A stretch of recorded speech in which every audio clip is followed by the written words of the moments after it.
Olá a todos, obrigada por estarem aqui com a gente, conectados. Agora a gente dá continuidade ao nosso ciclo de conferências Política e Economia sob o olhar delas, e agora com a senadora Simone Tebet.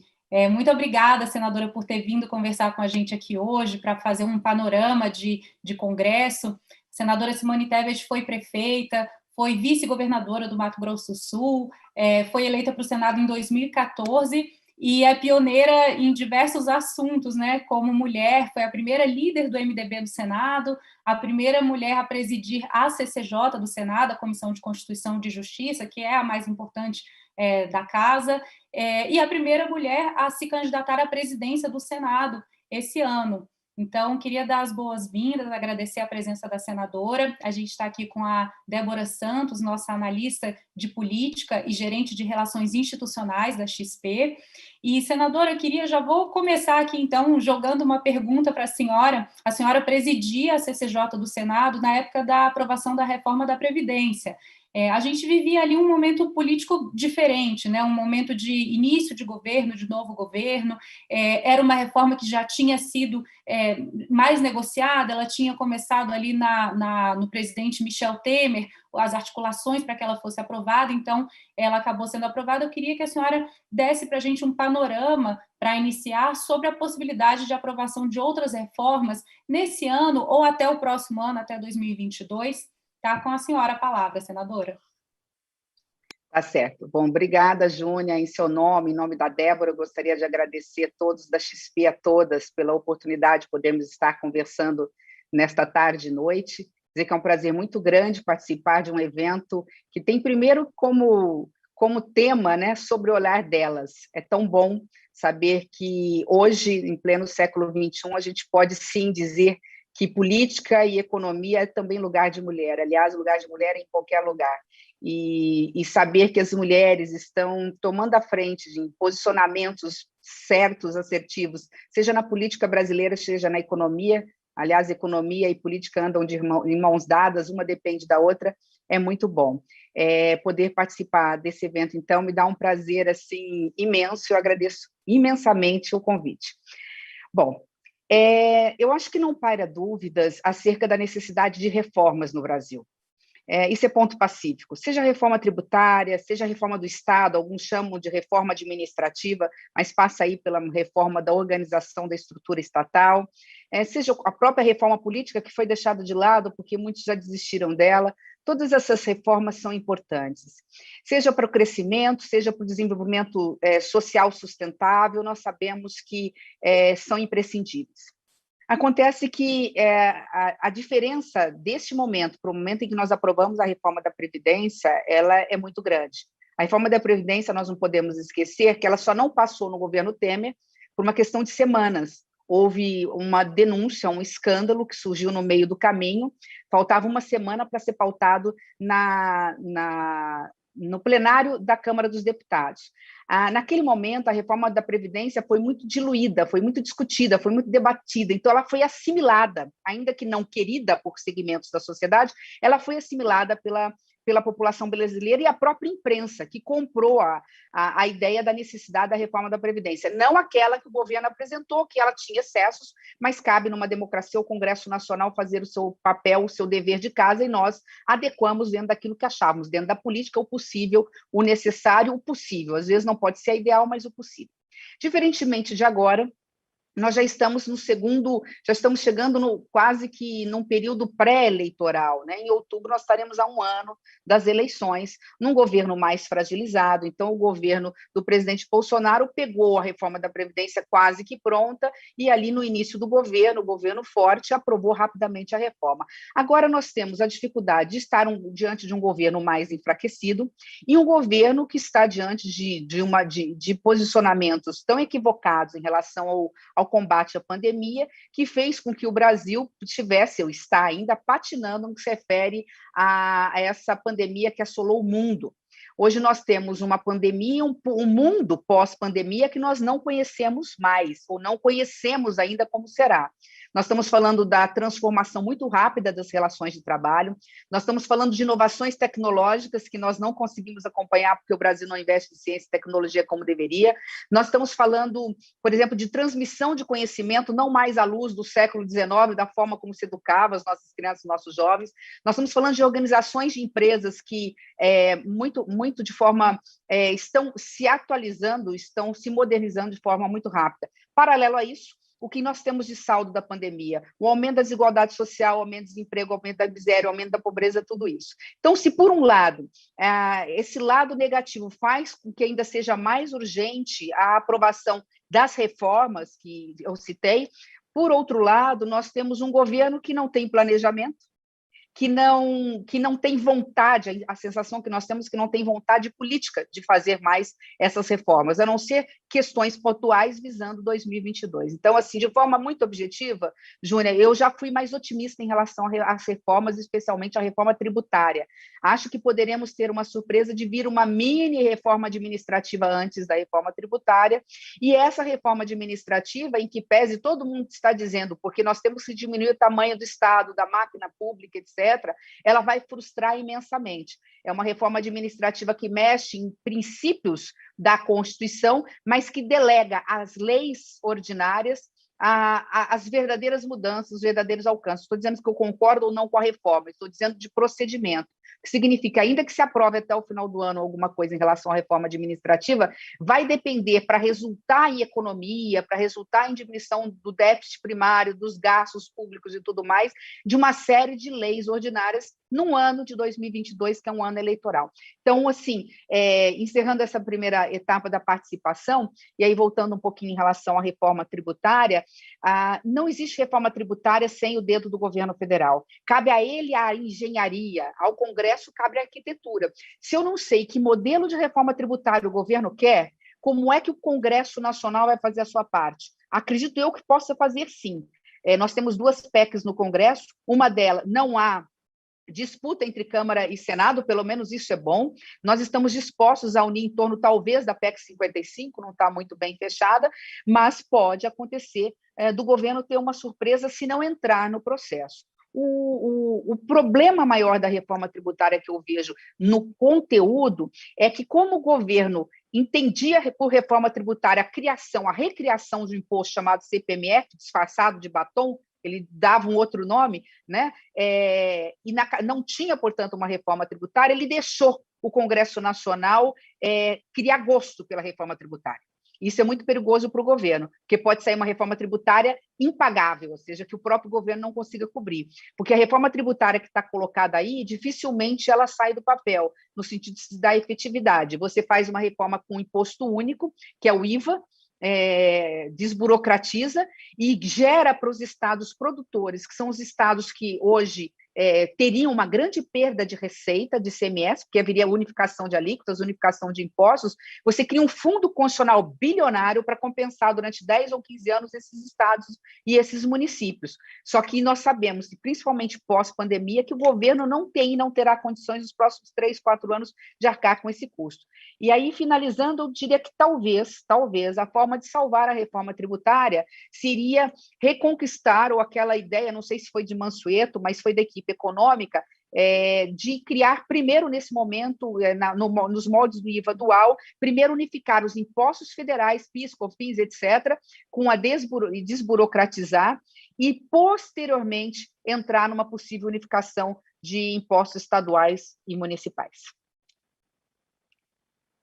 Senadora, eu queria muito me juntar à Júnia e a senhora nesse debate para agradecê-la pelo seu tempo, pelo seu carinho com a gente e com o nosso propósito aqui, que além de, enfim, debater todos esses temas, colocar as mulheres no centro desse debate, que é onde elas devem estar, mulheres como a senhora, enfim, que há muito tempo prestam um serviço inestimável ao país, em posições de destaque, em posições de poder. Aproveitando para continuar falando um pouco de clima no Congresso, enfim, nessa esteira das dificuldades, dos desafios, das reformas, eu queria falar um pouquinho desse momento atual, fazer um recorte bem atual. A gente acaba de ter anunciado aí uma solução, por assim dizer, da questão do orçamento, mas houve, enfim, muita desarticulação, houve muito debate, houve muita discussão entre o Executivo e o Congresso Nacional. Do ponto de vista político, que cicatrizes esse processo de orçamento, e nós estamos na penúltima semana do mês de abril, para aprovar o orçamento deste ano, que cicatrizes esse processo tão difícil deixa na relação do Congresso com o Executivo, num ano, enfim, de catástrofe como esse que nós estamos vivendo? Bom, Débora, eu acho que as cicatrizes elas vão ser rapidamente curadas, porque é um governo que tem uma equipe econômica que é mais fraca do que o núcleo político do governo. Sempre quem ganha é o núcleo político e é o Congresso Nacional. Nessa briga de foice, no cabo de guerra, o Congresso Nacional está saindo, ou vai ganhar, vai levar a melhor, o que não significa que é o país que ganhe com isso, muito pelo contrário, né? Nós estamos abrindo não um buraquinho, mas uma cratera que dificilmente conseguirá ser tampada depois de rombo nos gastos públicos, nas finanças, no orçamento brasileiro. Deixa eu explicar rapidamente o que eu quero dizer com isso. Um governo onde a equipe política fala num desnível muito grande, numa gangorra, num desnível muito grande, mais alto, tem um poder muito maior de ascensão em cima do presidente da República do que a equipe econômica, é um governo que se enfraquece na pauta até política, de políticas públicas mesmo, porque com a economia deteriorada você não tem recurso para efetivar as obras, os serviços públicos tão necessários para a população e gerar não só crescimento, mas desenvolvimento social. E o que tem acontecido nos últimos tempos? Eu tenho visto uma perda muito grande da força política, da força junto ao presidente da República, da equipe econômica, e a equipe econômica tendo sempre que ceder para o núcleo político. Isso se vê muito fortemente no Congresso Nacional. Então, eu não vejo cicatrizes, porque o núcleo político vai levar aquilo que queria. Vamos de forma muito rápida. A PEC emergencial, aquele pacto federativo, aquelas 3 PECs que foram divididas, que na realidade era uma só que importava, foi aprovada agora recentemente. Nós nos reunimos presencialmente para votar essa PEC. Ela saiu pela metade. Ela saiu para, a princípio, fazer uma economia a partir do ano que vem, que não vai gerar para o país, porque muito foi tirado dessa PEC emergencial. Repito, não estou entrando no mérito se eu concordo ou não concordo, algumas até eu ajudei a tirar, outras queria que permanecessem, mas ficaram, não conseguimos manter, e ali foi conversado, ali começou a negociação de que para se aprovar essa PEC emergencial tida como tão necessária para o país e para o governo, foi negociado ali aumento da participação de emendas parlamentares, portanto, de emendas de relator a serem depois distribuídas para partidos e para senadores, tudo de forma republicana, legítima, mas ali começou o rombo. Por isso é que, nesse aspecto, o relator tem razão do orçamento, o senador Bittar, quando disse, olha, foi tudo conversado com o governo, eu presenciei isso, não participei, não vou levar nada, eu não vou levar emendas porque não negociei emendas, não quero emendas extra-orçamentárias, mas ali começou-se a aumentar os gastos em relação ao orçamento. Paralelo a isso, e ali foi colocada uma emenda estratosférica de relator que eu nunca tinha visto, 36, que viraram 26, aí agora vão ser 16,5 bilhões, mesmo assim é dinheiro que nunca nós vimos antes, dinheiro que vai ter que sair de alguma despesa discricionária que vai ter que ser cortada. Então, diante de tudo isso, assim, o Congresso está levando, seja no orçamento, que parece que está chegando num acordo, seja, inclusive, agora, que para, inclusive, usar o dinheiro, uma coisa é você garantir no orçamento, mas como é que fica o teto? Como é que fica a meta fiscal? Você vai ter que flexibilizar, aí vem o orçamento criativo e vem toda a forma de usar a pandemia para o ano de guerra fiscal, que agora não é mais, nós não estamos mais sob o decreto da calamidade pública, mas utilizar-se desse ano pandêmico, vamos dizer assim, esse ano excepcional, para falar, por conta desse ano, nós temos que gastar mais. É verdade, nós sabemos disso, mas temos que gastar com seriedade, com compromisso social, né? Tem que se gastar naquilo que efetivamente precisa. Já está se falando em alterar a LDO, que seria o PLN, para utilizar-se créditos extraordinários, fugindo do teto fiscal, fugindo da meta fiscal e, no caso, estabelecendo claramente por emenda que algumas despesas estão fora do teto. Por exemplo, Pronamp, que até aí, ou até por 1 ano é justificável, ou 2 anos, qualquer projeto relacionado à geração de emprego e renda. Só que se você não tiver uma fixação de prazo, se não tiver delimitado esses valores, agora estão chegando a dizer também gastos ou recursos encaminhados para municípios até 50 mil habitantes. Nós sabemos para que isso serve. Isso está sendo gestado ainda, não dá para a gente avançar em relação ao que virá, mas isso é preocupante porque é uma forma de se burlar aí as contas públicas e se gastar além do devido ou do permitido pela legislação. Senadora, eu queria que a senhora falasse um pouco mais dessa correlação de forças, né, do Congresso com o governo nesse momento em que o Congresso ele passou a ocupar mais, o Congresso não, né, a base do governo passou a ocupar mais espaço no governo, teve nomeação para ministério, teve uma articulação maior, de fato, entre o Congresso e o governo, algo que até ali meados do ano passado era ainda bastante incipiente. Queria que a senhora explorasse um pouco mais dessa relação e das consequências dessa relação. A senhora estava falando sobre esse PLN, que ele deve abrir aí uma margem. Mais cedo, antes de conversar com a senhora, a gente conversou com a ministra da Secretaria de Governo, a Flávia Arruda, e ela disse que poderia abrir em torno de 100 bilhões de créditos extraordinários para combate à pandemia e para financiar esses programas, né, o Pronamp, o BEM. Essa seria uma consequência, né, a posição do Congresso sobrepondo a do Ministério da Economia, que pretendia um controle maior das contas públicas. Queria que a senhora explorasse um pouco mais isso para a gente, por favor. Bom, Júlia, você me permite só, então, concluir na parte que eu estava falando e eu entro na sua questão, né?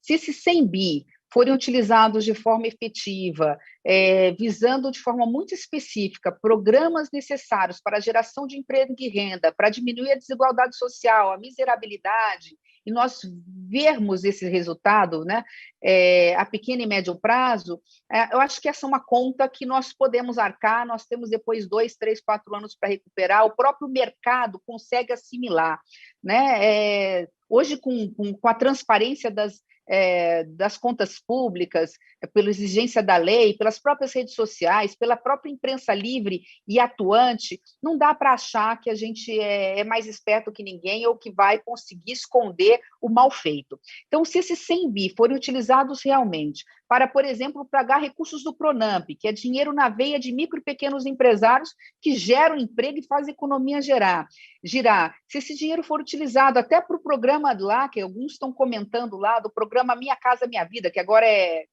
Casa Verde e Amarela, né? Porque muda tanto o nome, eu vou ficando meio esquecida. Mas o programa Minha Casa Minha Vida, porque isso é construção civil, é uma das coisas que mais gera emprego, que mais faz a economia girar. Se esses recursos forem realmente aplicados para isso, eu acho que vocês que são economistas, o mercado consegue assimilar e começa e dar um voto, vamos dizer assim, de confiança no governo. O problema é que se esse recurso também for utilizado, como alguns dizem que vão ser utilizados para pagar emendas, para compensar ali, para sobrar dinheiro para pagar emendas orçamentárias, num recurso que poderia ser para pagar a conta de outros projetos que foram votados, alguns citam até para a própria eleição das presidências do Congresso Nacional. Então, aí você começa, ou mesmo, como eu ouvi um zum, espero que isso não aconteça, mas para a liberação de recursos para municípios até 50 mil habitantes, sem nenhum critério, quer dizer, sem nenhum retorno visível de que isso vá melhorar a vida dos cidadãos brasileiros. Então, isso é algo que precisa ser muito bem controlado. Em relação a essa pergunta que você me fez, como é que está no termômetro, né? Eu posso falar pelo Senado Federal, eu não saberia falar pela Câmara dos Deputados. O governo está pagando muito caro por um retorno que não está tendo. Eu dou um exemplo da CPI, né? A CPI da pandemia, que é um direito das minorias, basta 1/3 de assinaturas e fato determinado para que o presidente ou da Câmara ou do Senado, instale a CPI. O Supremo foi muito feliz quando disse isso, e é verdade. Sempre foi assim na jurisprudência brasileira.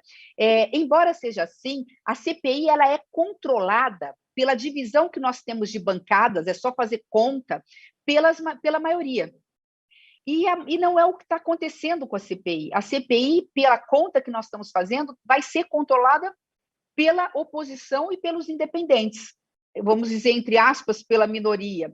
Ou seja, é um governo que hoje não tem maioria, pelo menos em grande parte da pauta, no Congresso Nacional, pelo menos no Senado Federal. Então, é um governo que entrega muito, que entrega de forma equivocada, que dialoga ou muitas vezes negocia com alguns senadores. Quando teve a oportunidade, ao meu ver, eu já disse isso para o próprio ministro Guedes, quando eu era presidente da CCJ, eu participava de algumas reuniões que tinha que estar constantemente conversando no Ministério, disse isso para ele, que o presidente Bolsonaro teve algo que nenhum presidente pós-ditadura, ou depois da redemocratização, teve.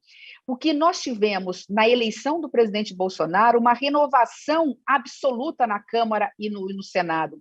Dos 2/3 que foram às urnas no Senado Federal, só voltaram 8 senadores.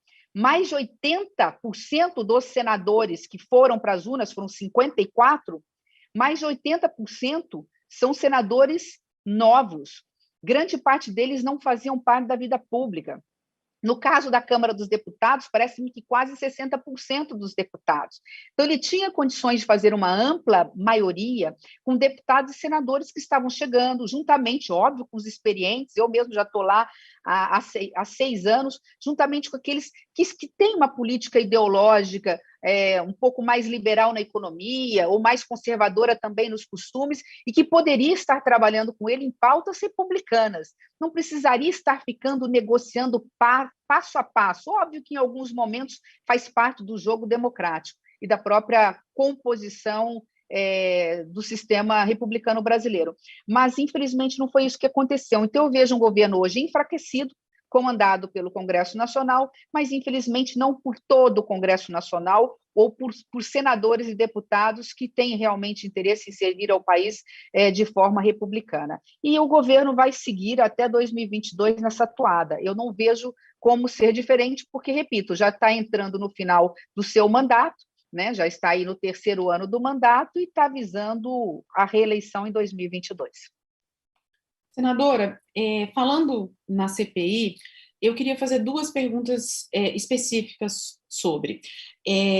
Enfim, a intenção da CPI, inicialmente, foi tratar do que foi feito pelo governo federal no enfrentamento à Covid-19. Houve a decisão de ampliar o escopo dessa apuração da CPI para estados e municípios. Como é que a senhora vê isso no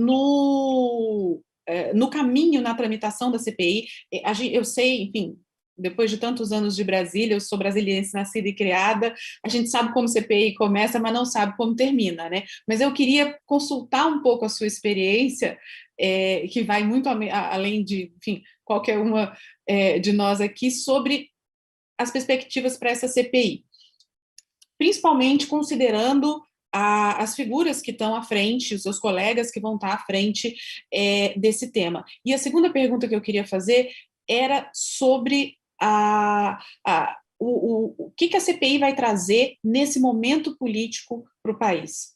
Porque a gente está vendo o Senado muito focado nessa questão de resolver temas da pandemia, né? O que de prático a gente vai ver em relação a isso? Bom, Débora, primeiro eu posso falar com a mais absoluta certeza, pelo menos uma certeza eu tenho, que a CPI não vai atrapalhar o trabalho do plenário do Senado Federal. Até porque nós somos em plenário virtual, são em horários diferentes, e na CPI só tem 11 senadores. Então, toda a pauta relacionada à pandemia, seja a pauta para resolver o problema da crise sanitária, seja o problema, o impacto, né, todas as consequências nefastas para a economia brasileira relacionadas à pandemia, isso nós vamos continuar a todo vapor, as votações continuam, a gente só tem 3 minutos para debater, então, ainda que queira trazer o tema CPI para o plenário, não há problema nenhum em trazer, e não há problema nenhum da gente ficar até meia-noite, 11 horas, com ordem de inscrição falando. Aliás, nós estamos trabalhando todas as sessões quase até 10 horas da noite. Então, não vejo como a CPI possa atrapalhar qualquer votação de projeto sobre vacina, sobre criar lá agora, como estão querendo através da medida provisória, que eu acho mais do que necessária, você voltar com aquela medida provisória que permite por 60 dias suspensão das relações de trabalho para as empresas que estão quebrando, ou mesmo diminuição da jornada de trabalho para aqueles que vão trabalhar meio período, meia porta aberta. Então, não vejo dificuldade nenhuma, isso acho que está meio pacificado. Segundo, essa CPI é muito diferente de todas as que nós já vimos, talvez uma das mais importantes CPIs. Mas por que ela é diferente? Não só pela gravidade, é porque ela, no caso dela, diferente da maioria das outras, nós não precisamos apurar o fato determinado. O fato determinado já existe. Como 2 mais 2 são 4, nós vamos chegar esse final do mês com 400 mil mortos por conta do coronavírus. Então, existe o fato. O que agora a CPI vai fazer, que é uma comissão parlamentar de inquérito, ela não é punitiva, ela não vai condenar ninguém, ela vai inquirir, ela vai questionar, e ela vai juntar documentos para depois, na conclusão, chegar a uma conclusão e encaminhar para as autoridades competentes, Ministério Público, os estados, assembleias legislativas, câmaras de vereadores, enfim, aos tribunais de contas. O que a CPI vai fazer agora é dizer o seguinte: quem errou? E nesse aspecto, e tão somente nesse aspecto, é que você incluiu aí Estado e município, e não são os estados ou municípios, porque isso seria inconstitucional. É apenas no caso do fato determinado da CPI, que foi aprovada, é a situação de Manaus. Quem errou? Se foi o governador, se foi o secretário estadual de saúde, se foi o secretário municipal, se foi o ministro da Saúde, Pazuello. Ali nós vamos investigar num termo muito simples, assim, não me permita assim, a informalidade, de mamando a caducando, assim, para descontrair um pouquinho esse tema que é tão árido, né? A gente só está falando de coisa ruim aqui. Mas ali nós vamos destrinchar. Houve omissão, houve negacionismo, até que ponto a omissão e negacionismo atrapalharam, até que ponto foi ou não o Ministério acionado para poder se mobilizar. Houve ação, houve omissão, ela é culposa, ela é dolosa, o que foi que aconteceu? Bom, e aí nesse aspecto também, embora quisessem, porque isso é política, faz parte da política, quisessem incluir estados e municípios, é natural que se queira trazer à CPI a situação do meu estado de Mato Grosso do Sul, a situação do estado de São Paulo, é natural, mas não vão conseguir ir muito longe, porque também é jurisprudência, está na própria Constituição Federal, que nós não temos o poder de investigar governadores e prefeitos. Isso não é nossa atribuição, ainda que os recursos sejam federais, e eu não vi ninguém dizer isso. Se fosse possível, ainda que com recursos federais, se por baixo 50% das obras públicas no país vem do orçamento federal. Então, nós seríamos competentes para fiscalizar e julgar 50% por baixo das obras públicas de saúde, de educação, creche, escola, posto de saúde, ponte, rodovias, né, feitas de forma regular. O Congresso viraria a Justiça Federal, né, senadora? Claro, e não somos. Para isso existe a Câmara dos Vereadores, para isso existe a Assembleia Legislativa. Então, assim, se você pudesse me falar assim, vai terminar em pizza? A resposta é não. Vai terminar em limonada? Muito menos ainda, porque a CPI, na pior das hipóteses, já cumpriu seu papel. Na pior das hipóteses, a CPI já teve o condão de fazer o governo tirar o pé do chão.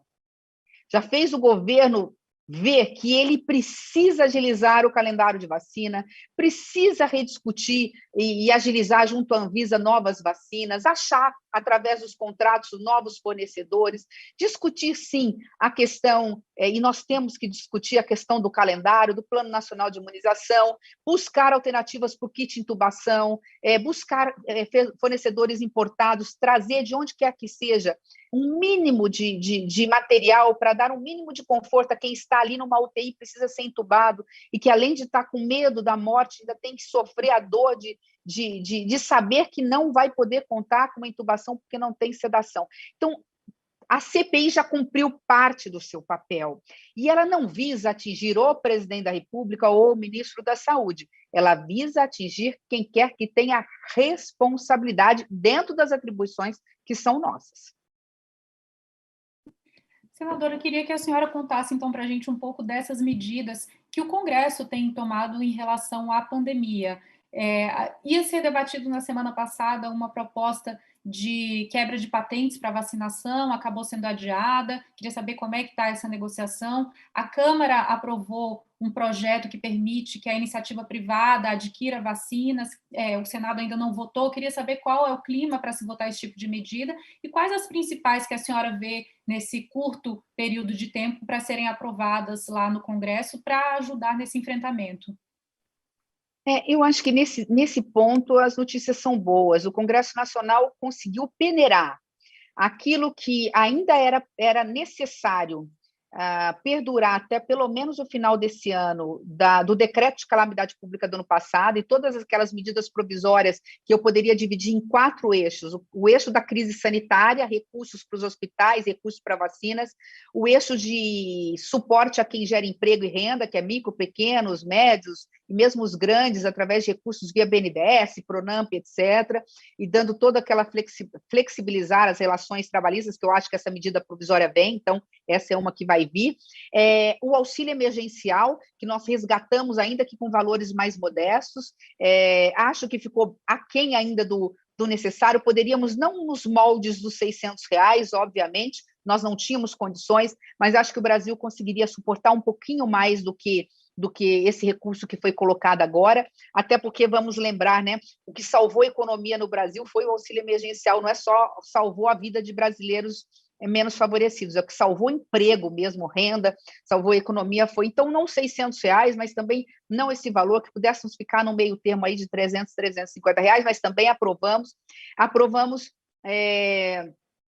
sobre a crise sanitária, sobre a questão de emprego e renda, sobre a questão do auxílio emergencial, e o 4º eixo, que é também, dentro do possível, alguma ajuda aí de financiamento, etc., suspensão de algumas dívidas em relação a estados e municípios. Então, a gente resgatou aquilo que ainda precisava ser utilizado, levando até esse final do ano, sem precisar criar novamente o decreto de calamidade, que poderia ser um caos para as finanças, né? Abriria uma porta aí, uma porteira muito grande aí de gastos públicos, e poderia passar aí gastos públicos desnecessários, a poder, assim, no bom português, muita gente poderia fazer a festa. O que vem pela frente, que é o que você está me perguntando, além dessa medida provisória, que eu acho que ela está vindo o mais rápido possível em relação a resgatar essa forma diferenciada da relação trabalhista até o final do ano, você me perguntou sobre a patente. Veja, eu sou mais liberal na economia e eu não tenho medo desse projeto, porque eu acho assim, as pessoas falam muitas vezes dos projetos e às vezes elas se esquecem, às vezes, de ler não o projeto, mas o relatório ou o substitutivo que está sendo proposto. E o substitutivo que eu vi, inclusive, de um senador do meu estado, o senador Nelsinho Trade, ele não inova nada. Ele simplesmente reforça o que já está hoje na Lei de Propriedade Industrial, que permite, em casos excepcionalíssimos, por um curto espaço de tempo, quando houver um interesse de ordem nacional, quando a empresa que patenteia não tem condições de fornecer, põe uma série de regramentos, pagando a essa empresa, ao detentor da patente, o justo valor, que ele possa, em determinado momento, se utilizar para salvar vidas. Então, o substitutivo, a única coisa diferente, assim, 2 pontos diferentes, sim, tem. Um é o Remdesivir, que o Brasil não consegue importar, ele não existe, porque a empresa, o laboratório, por alguma razão, não deu entrada para poder fornecer no Brasil. E dizem que salva muitas vidas, é um antiviral muito potente, que nos casos graves, ele parece que tem um efeito assim de salvar muita gente. Então, nesse caso, que ele nem fornece no Brasil, nós estamos num momento excepcional, esse sim, ele já fala de forma clara que o governo, em 30 dias, regulamentaria para poder, em caráter temporário, mediante pagamento ao fornecedor, comprar esse medicamento. Então, assim, é um tema a ser discutido, não significa que vai passar, mas eu não tenho expectativa, mesmo que passando, que ele vá surtir um efeito imediato na iniciativa privada. Não vai acontecer quebra de patente, mas é o mesmo, eu diria assim, é o mesmo fator pedagógico da CPI. Ele serve para que as pessoas possam acordar. para que quem possa estar tendo esse tipo de procedimento possa falar, opa, é possível que o governo federal possa vir entrar aqui e fazer alguma intervenção. Então, assim, eu acho que é mais para esse efeito. Tem hora que a gente tem que esquecer um pouco o direito, um pouquinho, e trabalhar como faz parte, né? A minha casa ela é uma casa política, o Senado Federal é uma casa política, e agir pensando politicamente. Então, acho que é mais com esse efeito pedagógico em relação à patente. Você chegou a falar também da compra de vacinas pela iniciativa privada. Eu acho que a pandemia, eu sou minoria no que eu vou dizer, e nem agrado muito no que eu vou dizer. Eu sei que eu não agrado. Eu acho que a pandemia ela nos trouxe outros dogmas e ela nos faz ter que repensar todos os nossos, não só os dogmas, mas também os nossos paradigmas. A Política Nacional de Imunização, que sempre deu certo a vida inteira, ela tem uma razão de ser. Eu primeiro imunizo quem tem acima de 60 anos, depois comorbidades, está tudo certo. E estava tudo certo. Só que agora essas novas variantes estão provando que elas estão atingindo os jovens. Acabou de sair agora que a maioria absoluta de quem está nos hospitais tem até 50 anos de idade, em casos graves, e intubados até 40 anos de idade, em alguns estados brasileiros.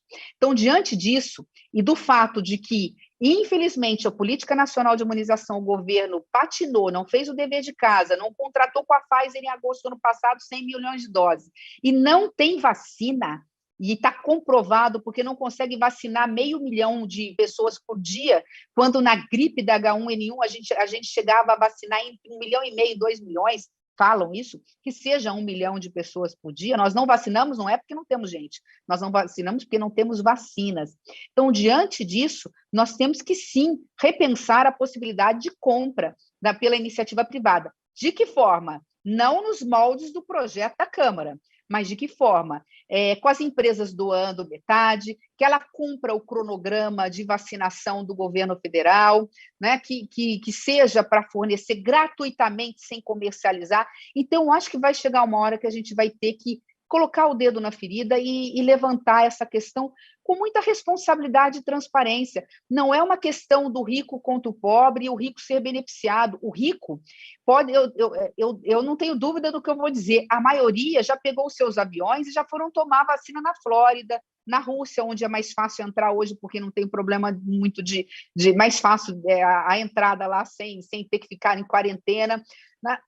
Quando você fala... Hoje, quem está sendo mais penalizado é o trabalhador que está na sua vida útil de 30 anos, 25 anos, 40 anos, que pega um transporte público lotado, que se contamina e contamina seus familiares e seus colegas. Então, é preciso rever essa questão com seriedade. É óbvio, não permitindo que as empresas lucrem com isso, mas se elas vão realmente vacinar seus funcionários, nós estamos falando de empresas que têm 10, têm 12, têm 15 mil funcionários. Não estou nem falando das grandes, estou falando das média a grandes empresas. Você imagina essas empresas em menos de um mês vacinando toda a massa de trabalhadores brasileiros, nós não podemos desconsiderar isso. Agora, é preciso conhecer em detalhes o projeto, quando chegar na Câmara e for designado o relator, nós vamos nos debruçar sobre ele. Senadora, ministra, continuando a falar um pouco de CPI, enfim, na esteira desse assunto, a gente teve uma reação muito forte da política na direção do Supremo Tribunal Federal.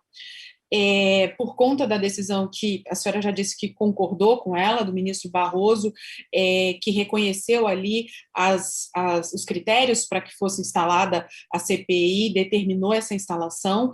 Existem conversas, e a gente vê muito se falar dentro do Congresso Nacional de redução dos poderes do Supremo Tribunal Federal. Minha pergunta é, nós estamos claramente num embate de instituições e vendo as reações entre os poderes, de um poder e de outro, em relação às atitudes tomadas, enfim, no que deveria ser, de acordo com a Constituição, a harmonia entre os poderes, né? Qual é a consequência desse caminho que a gente está tomando num momento de calamidade e de desastre sanitário que a gente está vivendo? Bom, Débora, acho que são duas coisas que precisam ser colocadas aí. Sua pergunta é muito importante, sim, muito inteligente, e que nós vamos ter que nos debruçar. Parece pura teoria e não é. qualquer rusga entre os poderes enfraquece a democracia. Então, não preciso dizer mais nada. Mas há uma banalização do que as pessoas chamam de ativismo do judiciário. É preciso entender o que é ativismo do judiciário e o que é judicialização da política e, portanto, politização da justiça. São coisas distintas, né? Uma coisa é você estar sempre provocando o judiciário, portanto, judicializando a política, porque a política não está fazendo o seu dever de casa. Isso é uma coisa. E a justiça é obrigada, quando provocada, seja pela política, seja por vocês, seja pelo cidadão comum, ela é obrigada, constitucionalmente, ela é obrigada a deliberar, a decidir. Então, uma coisa é judicialização da política. Isso não é bom. Mas não é bom, mas é um direito das minorias, é um direito de quem se vê prejudicado, e aí a culpa não é judiciária, a culpa é da política que não está fazendo o seu dever de casa. E quando você judicializa a política, você, obviamente, que enfraquece a política. Isso é verdade. E coloca mais poderes na mão do judiciário, que é quem não está preparado para decidir, muitas vezes, questões afeitas ao Congresso Nacional ou mesmo ao Poder Executivo. Bom, essa politização da justiça, embora seja nociva, muitas vezes ela é necessária, quando nós temos poderes enfraquecidos ou poderes que não sabem exatamente o alcance, o limite do seu papel. Por exemplo, é muito comum, não vou citar só esse governo, vou falar dos executivos de um modo geral. Os executivos, nos últimos anos, vêm extrapolando muito as suas atribuições de regulamentar as leis aprovadas pelo Congresso Nacional. Então, baixam decretos esses que extrapolam em muito o que diz a lei. Nós sabemos que no Brasil nenhum decreto pode criar direitos, modificar direitos ou extinguir direitos. Esses decretos eles têm que regulamentar, eles têm que explicar, eles têm que tornar efetiva a lei, a não ser que nós tenhamos do Congresso Nacional dado a atribuição para, por decreto, ele estender em alguns momentos. Então, recentemente, nós tivemos os decretos das armas, onde foram apontados 13 inconstitucionalidades, porque dentro desses 5 decretos, ele criava ou modificava direitos em 13 pontos muito específicos. É óbvio que se teve que provocar via judicial. A CPI não foi diferente, porque a CPI, diferente do impeachment, que muita gente que falou, então tem que abrir processo de impeachment contra ministro, contra presidente da República, são coisas muito distintas. A CPI é um ato vinculado, ponto, está na Constituição, é direito. Acabou. Tem fato determinado, tem número certo de assinaturas e tem prazo para terminar, é obrigado o presidente da Câmara ou o presidente do Senado a abrir. Né? Não cabe a ele ou a mim dizer o seguinte, olha, mas eu não acho que seja conveniente, eu não acho que seja oportuno nesse momento. É um direito constitucional das minorias. Então, nesse caso específico, acho difícil encontrar um único jurista que diga o contrário. Então, não houve aí o ativismo do judiciário, mas aí a política aproveita, a própria política que provocou o judiciário, aproveita para dizer que o judiciário está extrapolando. Em determinados momentos, ele extrapola mesmo. A cláusula de barreira lá atrás, que foi derrubada pelo, então, acho que ministro Marco Aurélio, foi um grande caso disso, e trouxe um prejuízo de uma década de atraso na diminuição de números de partidos por conta dessa cláusula de barreira. Nós temos que começar tudo de novo, aliás, 2 décadas de atraso, porque agora tivemos que começar do zero, e a cada 2, 4 anos estamos diminuindo, né, o número de partidos de acordo com o percentual que vai aumentando da cláusula. Então, há casos, sim, de ativismo, mas eu diria que é muito mais uma provocação equivocada da política com o judiciário. Exemplo da homofobia. Nós não fizemos o dever de casa criminalizando a homofobia. Né? Eu não vou entrar em detalhes, quem concorda, quem não concorda, mas é crime, ponto. E a Constituição é clara nesse aspecto. O Congresso Nacional não criminalizou a homofobia, o Judiciário teve que fazê-lo quando provocado.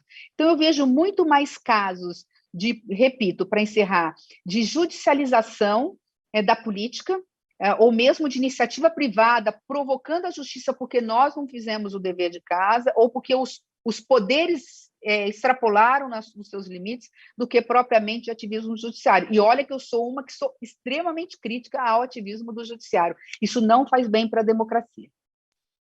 E fala enfim, justíssima causa, porque é uma jurista, enfim, é uma senadora que é muito especialista nas leis e no que a gente, e nessa aula, enfim, obrigada por essa aula, senadora, que a senhora nos deu agora sobre harmonia entre os poderes.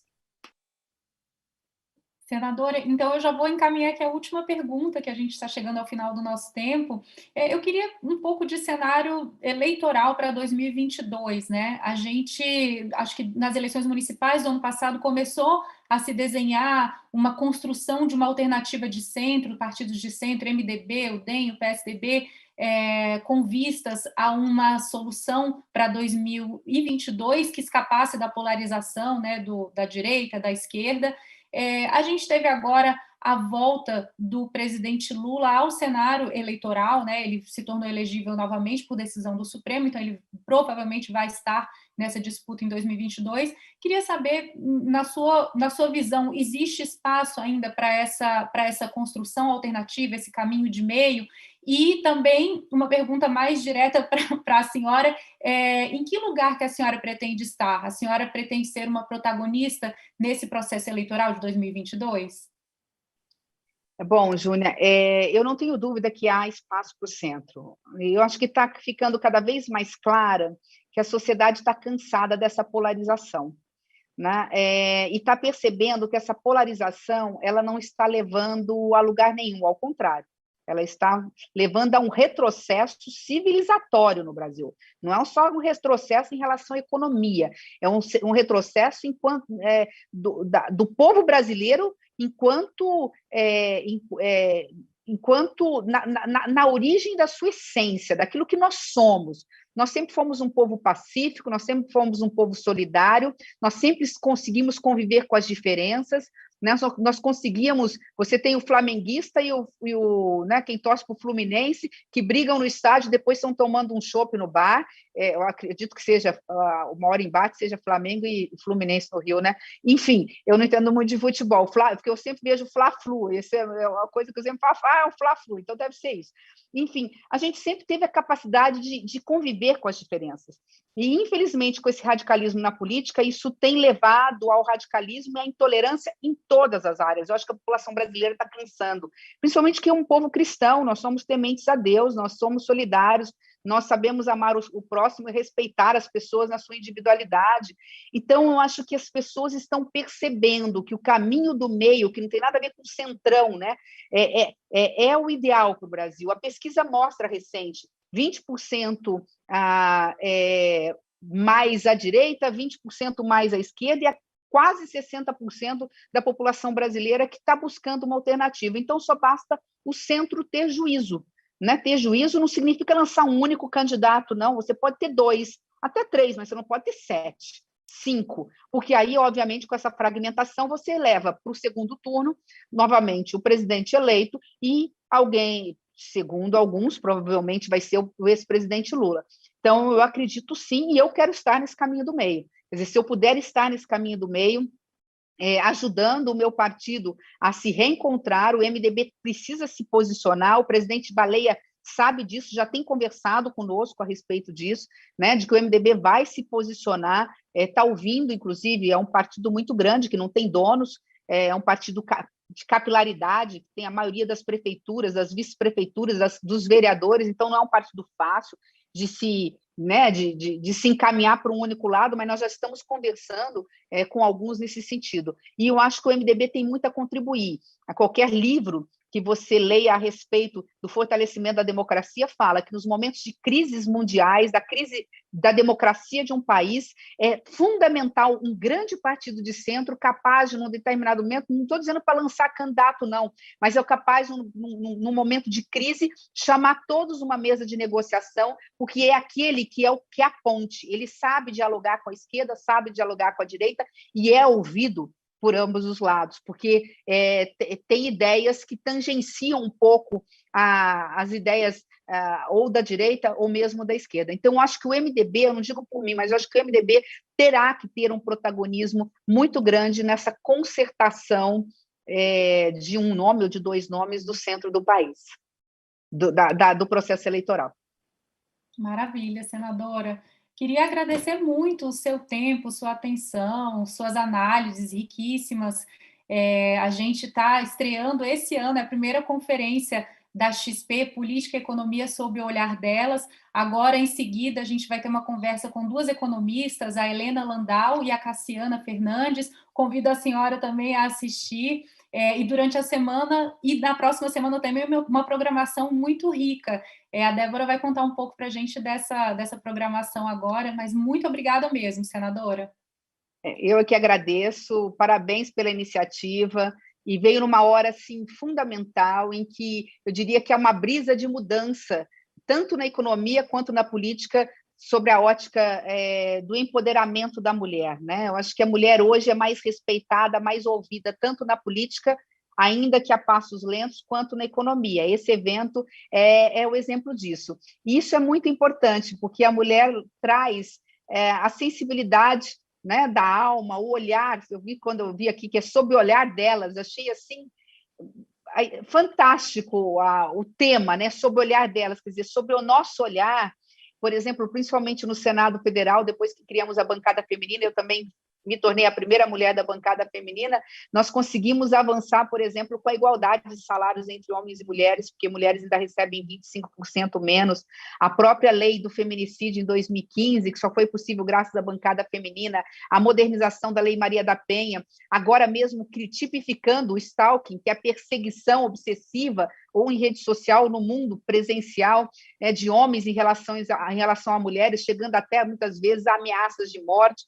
Então, situações como essa, seja na área econômica, seja na área de combate à violência contra a mulher, só é possível porque nós temos mais mulheres na política. E na economia, eu não tenho dúvida que vocês serão essenciais para tirar a lente da miopia, né? Tirar essa miopia, muitas vezes, que também a economia tem em relação a alguns posicionamentos. Não é possível que um país tão rico ainda tenha um povo tão pobre, uma desigualdade social que é a maior do mundo. Alguma coisa está muito errada, seja na economia, seja na política brasileira. Eu tenho muita fé que as mulheres no poder, né, nos grandes centros de decisão, têm a capacidade, com a sua sensibilidade, de dizer o seguinte: olha, não é 8 nem 80, sempre uma alternativa do meio onde nós possamos incluir pessoas que não estão dentro do processo e, com isso, caminharmos para o país que queremos. Então, muito obrigada mais uma vez, desculpa aí o delongar das respostas, mas é que não foram perguntas fáceis de serem respondidas de forma objetiva.